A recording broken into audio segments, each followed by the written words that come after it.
महर्षि वाल्मीकि ने कहा दोनों बालकों से कि जाओ अयोध्या में जाओ और अयोध्या वासियों को श्री रामायण की कथा सुनाओ और अयोध्या के सम्राट श्री रामचंद्र सुनना चाहें तो उन्हें जरूर सुनाना। क्यों? क्योंकि यह जानकी चरित्र है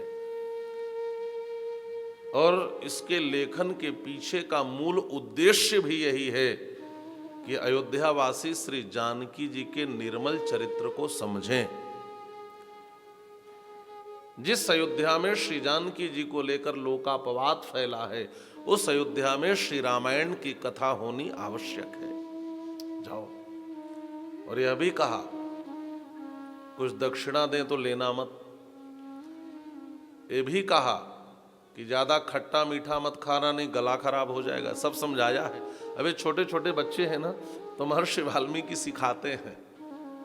अच्छा, एक अद्भुत बात यह है कि इन बालकों को न माँ का नाम पता है न पिताजी का। ये भी नहीं जानते कि इनकी माँ का नाम श्री सीता है, ये भी नहीं जानते।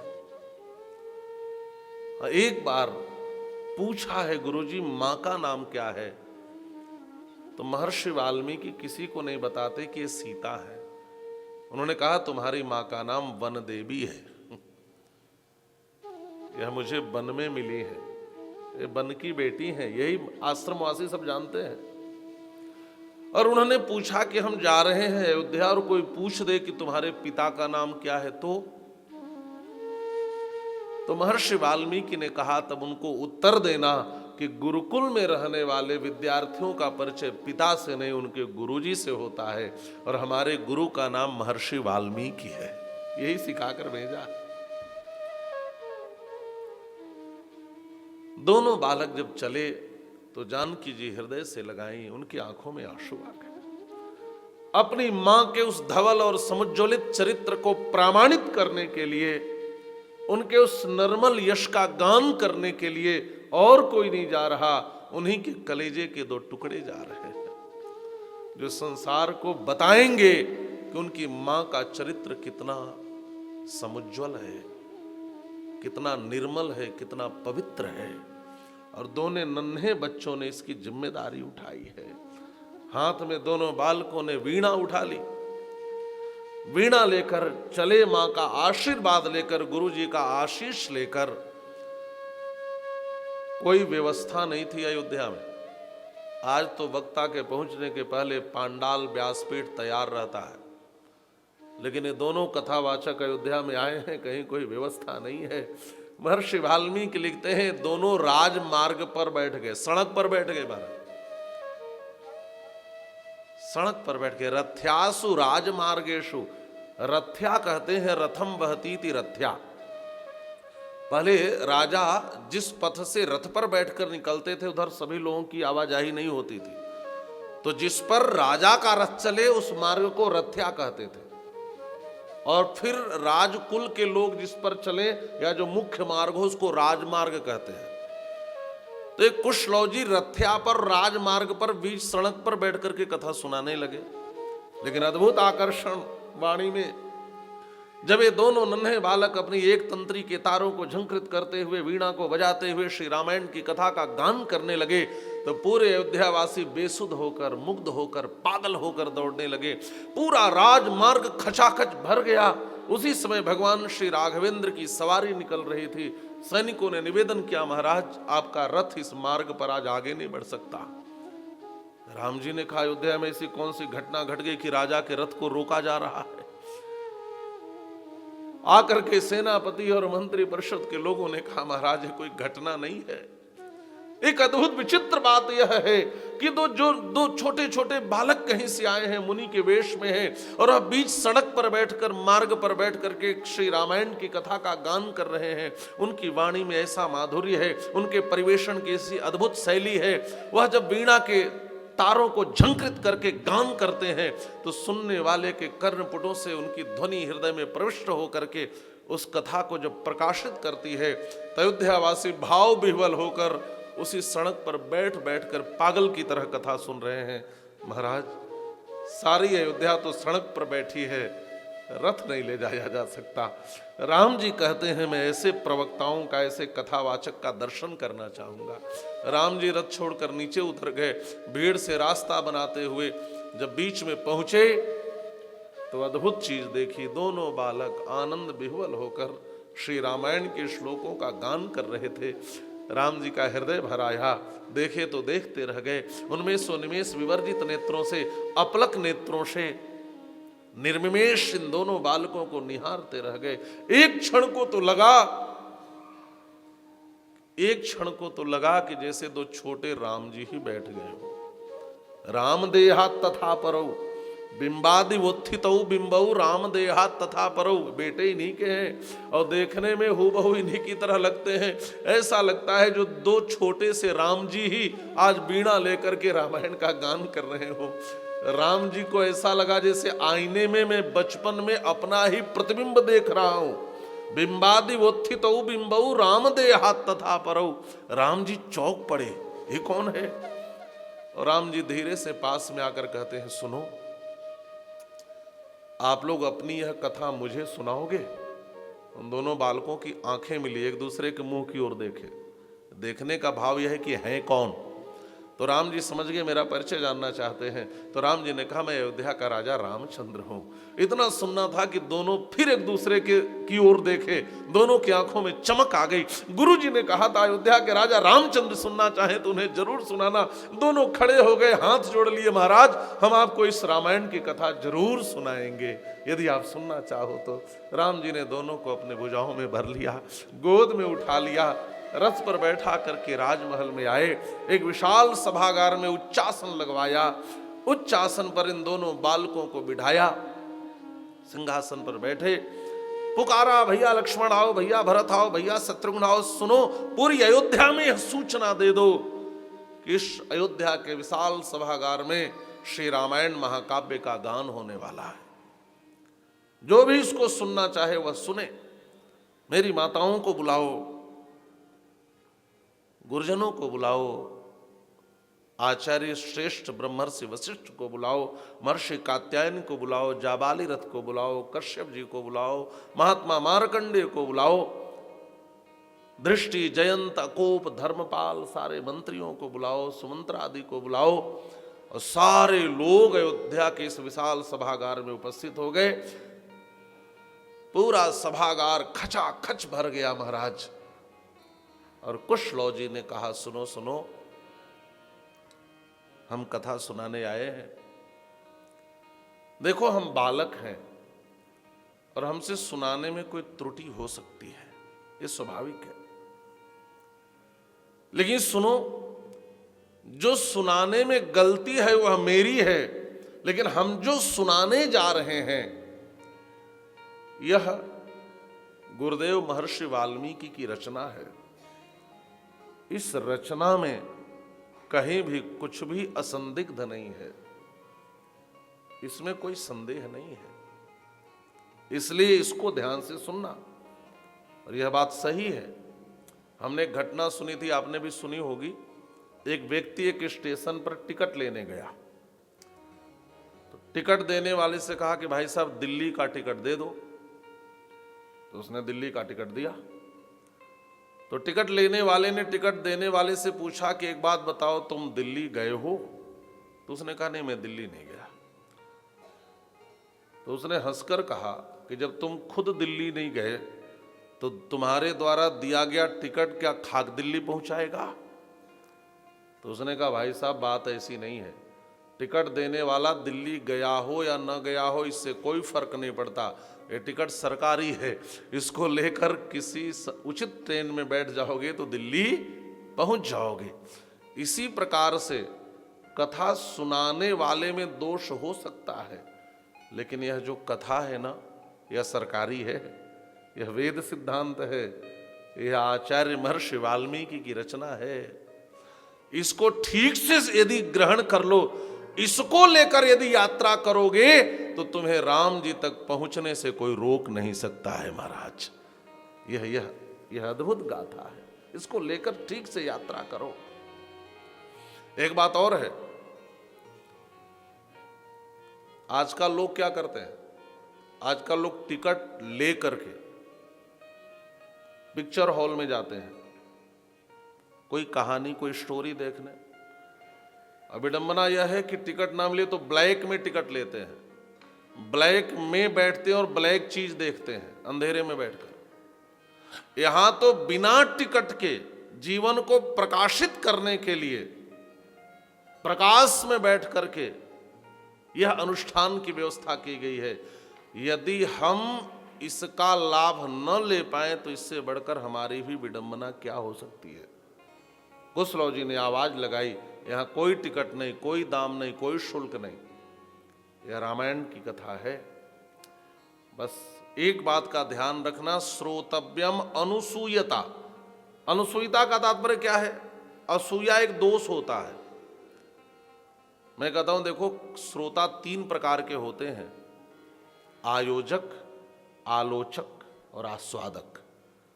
जो आयोजक होते हैं वो बेचारे व्यवस्था में लगे रहते हैं, कभी कभी उनको उठना भी पड़ता है व्यवस्था के लिए, लेकिन ये श्रोता हैं। एक होते हैं आलोचक, जो कथा में बैठकर आलोचना करते रहते हैं। वहां तो ऐसी व्यवस्था थी, यहाँ ऐसी व्यवस्था, वहां वह, वहां यह, वहां तो ऐसा उस वक्ता ने सुनाया था, यहाँ यह वक्ता ऐसा क्यों सुना रहे। ये आलोचक श्रोता हैं जो बैठे हुए अंतर्द्वंद में रहते हैं और आलोचना करते रहते हैं। लेकिन सच्चा श्रोता तो आस्वादक होता है, जो एक बार आकर पंडाल में बैठ जाए और बगल से शेर सिंह भी निकल जाए तो उसे पता न चले, वो ऐसा कथा रस में डूब जाए। यह श्रोता श्रेष्ठ होता है। लौकुश श्री भी यही कहते हैं, श्रोतव्यम अनुसूयता, माने असूया दोष से रहित होकर सुनना। असूया माने गुणेषु दोषाविष्करणम असूया, किसी के गुण में दोष का आविष्कार करना, यह असूया दोष है।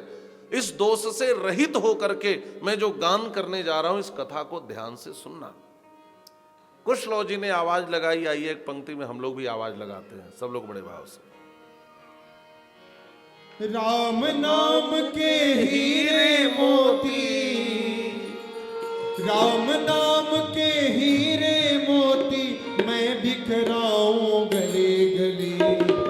लो रे कोई राम का प्यारा शोर मचाओ, अरे लो रे कोई राम का प्यारा शोर मचाओ गली गली। राम नाम के हीरे मोती, राम नाम के हीरे मोती, मैं बिखराऊं गली गली। लो रे कोई राम का प्यारा शोर मचाऊं गली गली। ले लो रे कोई राम का प्यारा शोर मचाऊं गली गली।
का मेला,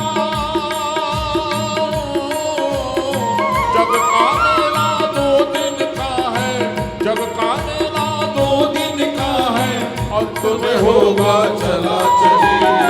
ले लो रे कोई राम का प्याला, शोर मचाओ गली गली। ले लो रे कोई राम का प्याला, शोर मचाओ गली गली।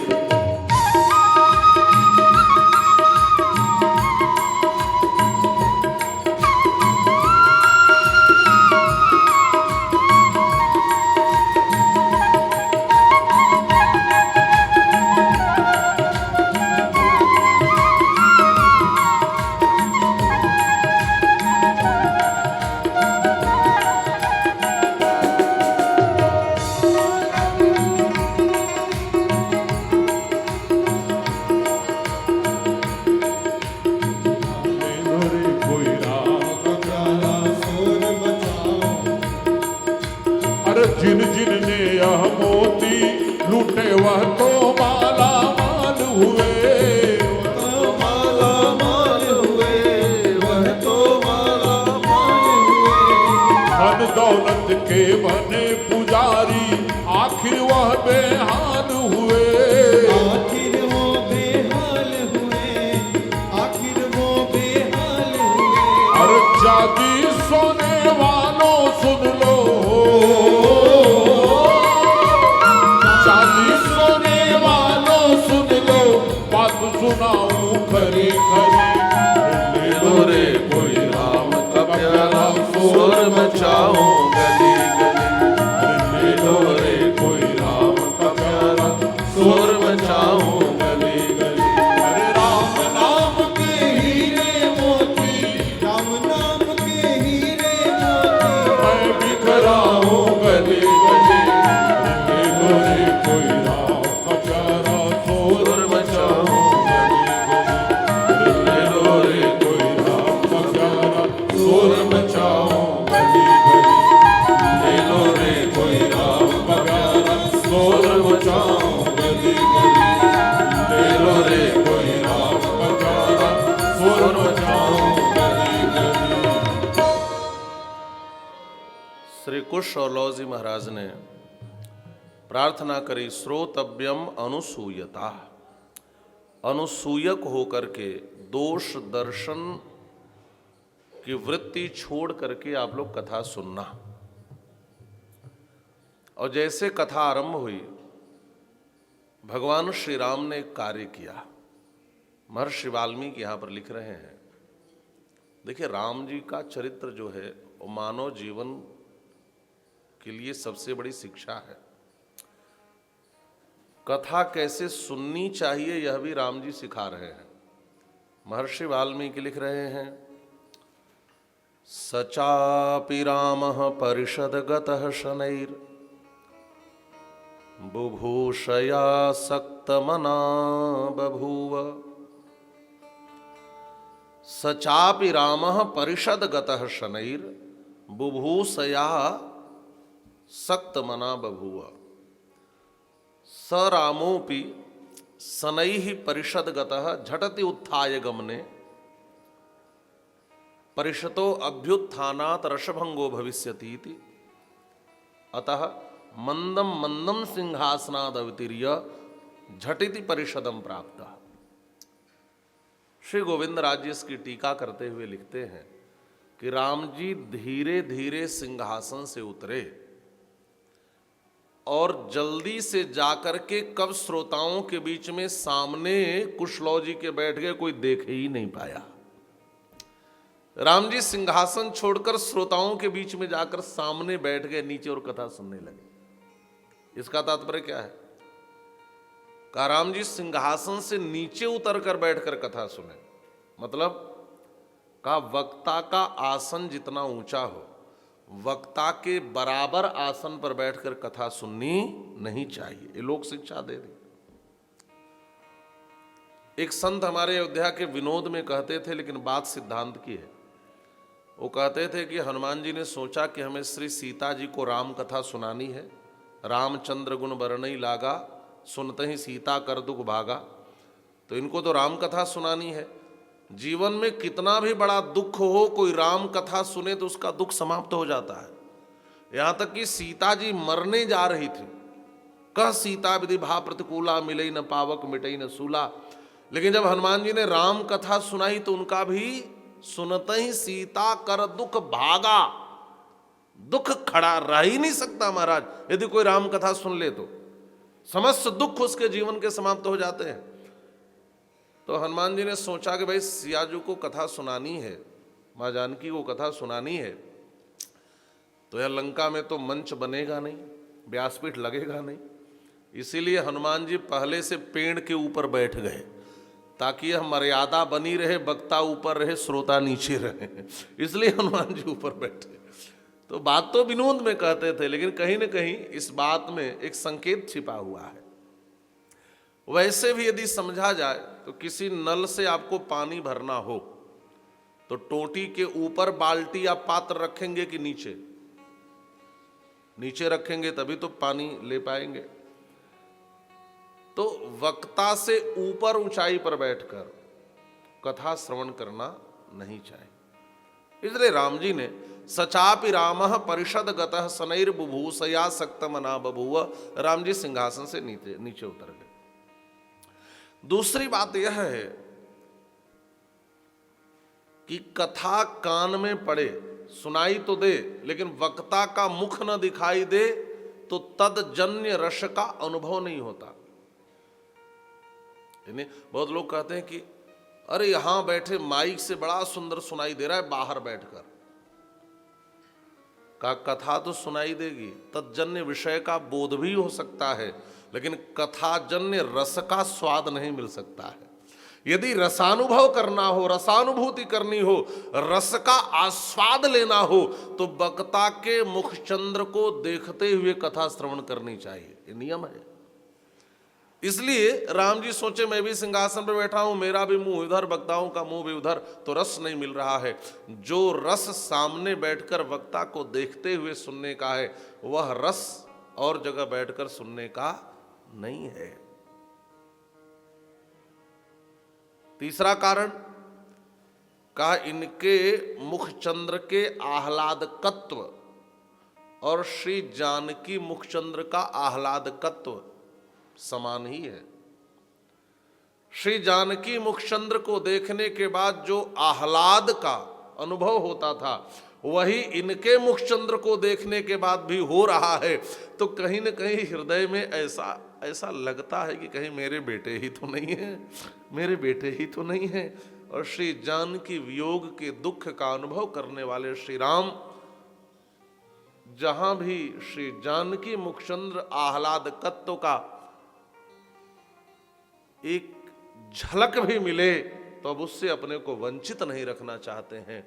इसलिए परमात्मा श्री राम भी सचापि रामः परिषद गतः सनैर बुभूषया सक्त मना बभूव, राम जी धीरे से जाकर उतरे। लेकिन मंदम मंदम सिंहासनाद अवतरीय का तात्पर्य यह है कि वक्ता और श्रोता के बीच से कभी नहीं गुजरना चाहिए, ये बहुत बड़ा दोष माना जाता है। रसभंगो भविष्यति, कथा रस भंग नहीं होनी चाहिए। इसलिए आप देखेंगे हम लोग के यहाँ, संतों के यहाँ जब कथा होती है अयोध्या में, तो धीरे से आने वाले वहीं से करके जिधर जगह मिले घुस के धीरे से बैठ जाते हैं। वक्ता श्रोता के बीच में से गुजरना यहाँ से एक कथा रस को भंग करता है। और आप देखेंगे संतों के चलने की भी परिपाटी है, थोड़ा झुक के धीरे से हाथ आगे करके वो सर्र से निकल के बैठ जाते हैं। आप देखे होंगे यह क्यों? क्योंकि रसभंगो भविष्यति, कथा रसभंग करना बहुत बड़ा दोष माना जाता है। तो राम जी भी नीचे बैठ गए, लेकिन कुशलौ जी अपनी कथा को आरंभ रखे हैं। कुशलौ जी ने कहा, अयोध्या नाम नगरी तत्रासिल्लोक विश्रुता मनुनामानवेंद्रेण या पुरी निर्मिता स्वयं। कुशलौ जी कहते हैं कि अयोध्या नाम की नगरी है, इसका नाम है अयोध्या। अयोध्या शब्द का अर्थ क्या होता है? न योध्या इति अयोध्या, जहां कोई युद्ध न हो उस नगरी को कहते हैं अयोध्या। अयोध्या के नाम पर चाहे जितना युद्ध हो, अयोध्या के भीतर कोई युद्ध नहीं होता है ना। आप अयोध्या में जाकर के देख लें, अयोध्या में जो आनंद है वो कहीं नहीं है महाराज। हाँ, अयोध्या के भीतर कभी कोई लड़ाई झगड़ा बखेड़ा नहीं होता, नाम पर भले हो जाए। अयोध्या का अर्थ है जहां कोई युद्ध न हो। अयोध्या का एक नाम है अपराजिता, जिसे जीता न जा सके, या जिस नगरी को आज तक कोई जीत न सका हो, ऐसी नगरी है अयोध्या। अयोध्या का एक नाम है अवध, यह उर्दू नहीं संस्कृत का शब्द है। वृंदावन के संत स्वामी श्री अखंडानंद सरस्वती जी ने इसका सुंदर अर्थ किया है, अवधि अस्यामिति अवधा। जो सुंदरता की सीमा हो उसको कहते हैं अयोध्या, मतलब जो परम सौंदर्य युक्त नगरी हो उसको कहते हैं अयोध्या। और अब जाकर के लग रहा है कि अयोध्या अपने नाम को सार्थक करने वाली है। वर्तमान में जो अयोध्या की सजावट हो रही है और संसार की सबसे सुंदर नगरी बनने जा रही है। कैसी है? का तत्रासी लोक विस्तृता। लोक विस्तृता का मतलब तीनों लोकों में अयोध्या को उस समय जाना जाता था। तब की अयोध्या को भी सारी दुनिया में लोग जानते थे और आज की अयोध्या को भी सारी दुनिया में लोग जानते हैं। और मैं कहता हूं भले विवाद के कारण जानी जाए, लेकिन जानी तो जाती है। उत्तर प्रदेश को दुनिया में पूछो लोग नहीं बता पाएंगे, लेकिन अयोध्या को पूछो तो सब बता देंगे। इस नगरी का विशेषण ही है लोक विस्तृता अयोध्या, जो तीनों लोकों में सुनी जाए उस नगरी को अयोध्या नगरी कहते हैं। ये है कैसी? कामनुना मानवेंद्रेण या पुरी निर्मिता स्वयं। स्वयं श्री मनु जी महाराज ने इस अयोध्या नगरी का निर्माण किया है। ये पहला अर्थ है। आप लोगों ने श्रीमद् भागवत महापुराण की कथा सुनी होगी। श्री ब्रह्मा जी के 4 बेटे मानसिक संकल्प से हुए, सनक, सनंदन, सनत कुमार, सनातन। उन्होंने अपने पुत्रों से कहा सृष्टि करो, कहे कि नहीं हम तो भजन करेंगे। संसार की पहली संतान पिता की बात नहीं मानी।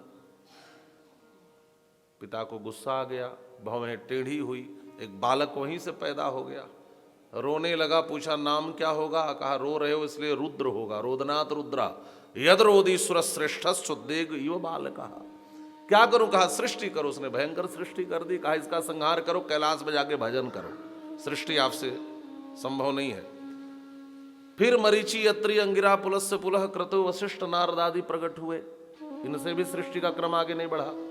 तो ब्रह्मा जी के शरीर के 2 भाग हो गए। दाहिने से मनु जी प्रकट हुए, बाएं से शत्रुपा प्रकट हुए। ध्यान से समझना इसको। मनु जी महाराज से ही सृष्टि आगे बढ़ी, मैथुनी सृष्टि। स्वयंभू मनु अरु शत्रुपा, जिन्हते भई नर सृष्टि अनुपा। हम मानव क्यों कहे जाते हैं? क्योंकि हम मनु के संतान हैं। जो लोग अपने को आदमी कहते हैं वह अपनी उत्पत्ति आदम और हब्बा से मानते हैं। हम अपने को मनुष्य या मानव कहते हैं क्योंकि हम अपनी उत्पत्ति मनु से मानते हैं। हमारे पूर्वज मनु हैं। श्री मनु जी महाराज ने कहा क्या करूं? ब्रह्मा जी ने कहा सृष्टि करो। कहां करूं? कहा पृथ्वी पर करो। कहा पृथ्वी को तो हिरण्याक्ष चुरा कर ले गया है। ब्रह्मा जी के नासिका से भगवान वाराहावतार लेकर आए, हिरण्याक्ष का वध करके मनु जी को पृथ्वी सौंपी।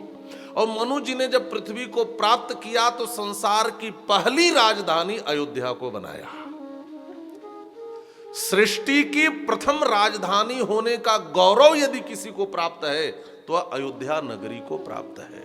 ये दुनिया की पहली राजधानी है। और मानवीय सृष्टि का आरंभ भी अयोध्या से ही हुआ। और एक बात और आप समझ लें, अयोध्या केवल श्री राम की जन्मभूमि नहीं है, अयोध्या तो मानव मात्र की जन्मभूमि है। मानवीय सृष्टि का आरंभ ही अयोध्या से हुआ हमारा। यहीं से मनुष्यता का आरंभ हुआ। संसार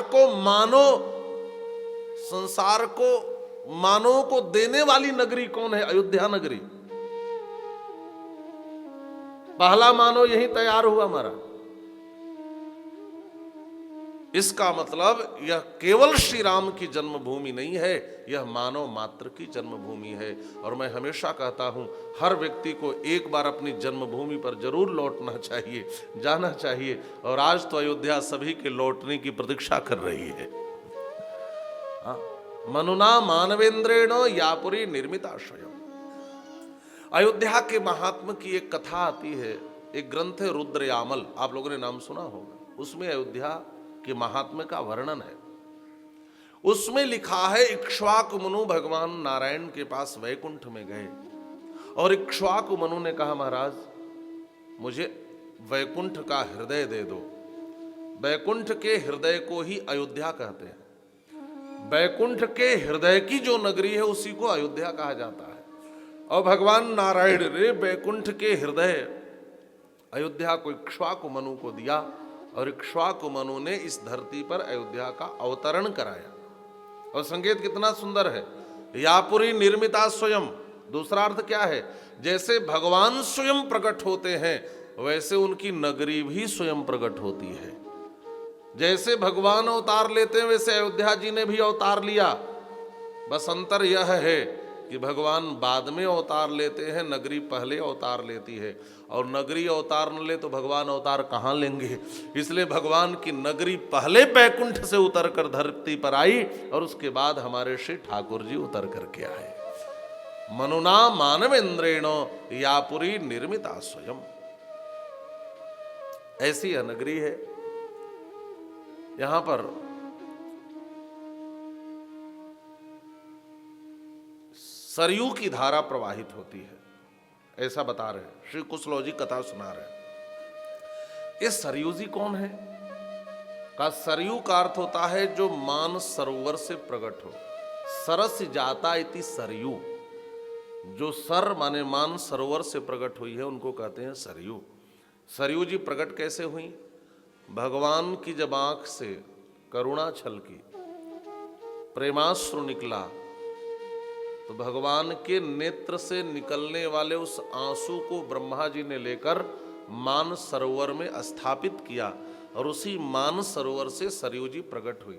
इसलिए सरयू जी को नेत्रजा भी कहा जाता है। गंगा जी को पादोद्भवा कहा जाता है और सरयू जी को नेत्रजा कहा जाता है। सरयू जी का एक नाम वासिष्ठी भी है। वशिष्ठ जी की प्रार्थना पर आई है, ये वशिष्ठ पुत्री हैं, वशिष्ठ जी इनको लाए हैं। एक बात और समझ ले, सरयू जी केवल और केवल अपने राम के लिए आई है। इस सरयू नदी को अयोध्या के पहले घाघरा के नाम से जाना जाता है। सरयू जी अपने को सरयू कहलाना भी अयोध्या में ही पसंद करती हैं। अब घाघरा नाम क्यों पड़ा? वाल्मीकि रामायण में लिखा है, किमियम तुमलोध्वनि। राम जी विश्वामित्र से पूछते हैं कि घर घर करके नदी कौन बह रही है, तो विश्वामित्र जी कहते हैं घर घर करके बहती है, इसलिए इसका एक नाम घाघरा भी है। सरयू जी की बड़ी महिमा है। क्या क्या महिमा है? एक अयोध्या के भावुक संत की बात मैं बताऊं। वह अपने श्री ठाकुर जी को गंगा जल से स्नान न करा के सरयू जी से कराते थे, अपने नन्हे से रामलला को। किसी ने पूछा, महाराज क्यों? तो कहते थे गंगा जी तो इनके चरण का धुवन है और एक बार किसी के पांव को धुल के उनके सिर पे हम कैसे चढ़ाएं, इसलिए हम सरयू जी से अपने ठाकुर जी को स्नान कराएंगे। ये ऐसी भावनाएं संतों की मिलती है। दूसरी बात यह है कि गंगा जी छत्राणी है और सरयू जी ब्राह्मणी है। गंगा जी भगीरथ की बेटी है और सरयू जी वशिष्ठ की बेटी है। ये वासिष्ठी है, वो भागीरथी हैं। भगीरथ के आचार्य हैं, गुरु हैं वशिष्ठ जी, तो गुरु पुत्री हैं। इसलिए गंगा जी भी सरयू जी को प्रणाम करती है, उनसे श्रेष्ठ है। गंगा जी भगवान के चरण से निकली हैं। बैठो, बिना उछले बैठो। हाँ, तो अरे सब तो स्वयं कथा सुनाती हैं, बढ़िया। हाँ। बोलिए श्री राघवेंद्र सरकार की। देख लो ये धीरे से, कहीं ऐसी जगह बैठा दो जहां सब खेलें कूदो आनंद से, है ना। तो छोटा वाला ज्यादा नटखट है। हाँ, बोलिए श्री राघवेंद्र सरकार की। निवेदन कर रहा था, क्या कर रहा था मैं? देखिए मैं बीच बीच में पूछता भी रहता हूँ, हाँ, और जो बताएगा उसी को पक्का श्रोता मानता हूँ, है ना। अच्छा, सरयू जी याद है तब अच्छी बात है। सरयू जी का जल कैसा है, महर्षि वाल्मीकि बता रहे।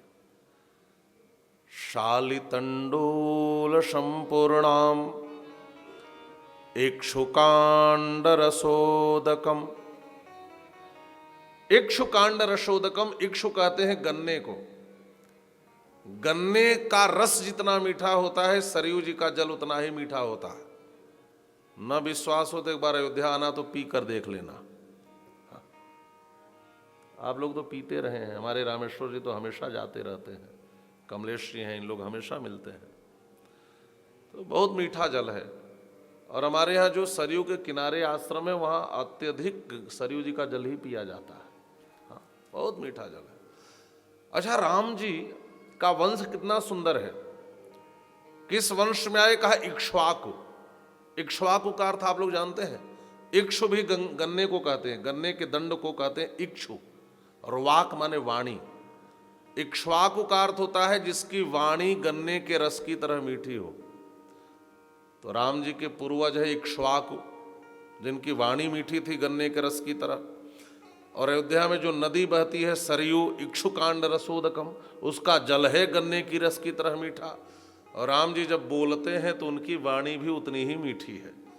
इसका मतलब ये नगरी भी मीठी है, यह वंश भी मीठा है, यहाँ तो बहने वाले सरयू जी की धारा भी बड़ी मीठी है।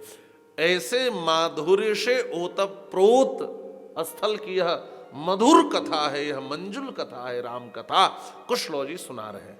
महाराज, जिस प्रकार से मनु महाराज इस अयोध्या में राज्य करते थे, आगे चल करके यथा मनुर्महातेजा लोकस्य परिरक्षिता तथा दशरथो राजा लोकस्य परिरक्षिता। अब पूरी परंपरा यहां सुनाई है, मैं सुनाऊंगा तो बात बहुत लंबी हो जाएगी। महाराज श्री दशरथ अयोध्या के राजा थे, ऐसा सुना रहे हैं कुशलो जी। महाराज श्री दशरथ कैसे हैं, कहा महाराज श्री दशरथ तस्याम पुर्याम अयोध्यायाम वेदविद सर्वसंग्रह। वेदविद, उनको वेद का ज्ञान था। कोई राजा हो उसको वेद का ज्ञान हो, इससे बढ़कर बात क्या हो सकती है। सर्वसंग्रह, सर्वसंग्रही थे। सर्वसंग्रही का अर्थ है सूराणाम विदुषांश संग्रह, सर्वसंग्रह, विद्वानों का और वीरों का संग्रह करके रखते थे। और कितना सुंदर संकेत है आज के लोगों के लिए भी। आपको यदि राज्य करना है तो दो लोगों का संग्रह करो, अच्छे वीरों को और अच्छे विद्वानों को, ये हमेशा रखना चाहिए। सूराणाम विदुषांश संग्रह सर्वसंग्रह।